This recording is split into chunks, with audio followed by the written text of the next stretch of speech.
RCT's Muirhead Speed Gates solution safeguards workers in industrial operations. The speed gates ensure vehicles are travelling at an appropriate speed for its surroundings within the site. Speed gates are located above entrances and exits and communicate with a machine location tag, which is mounted on top of the vehicle.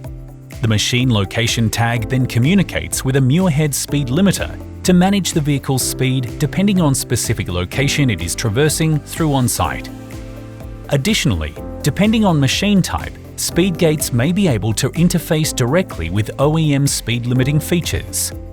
A worksite may be set up to cover up to 4 safe speeds per site, ensuring the equipment can only travel at designated speeds through specific areas such as yards, racking aisles, pedestrian areas, or under awnings.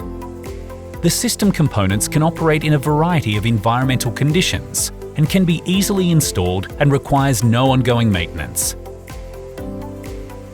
Speed gates can be applied to any type of materials handling equipment, making it the ideal solution to improve the safety of industrial operations.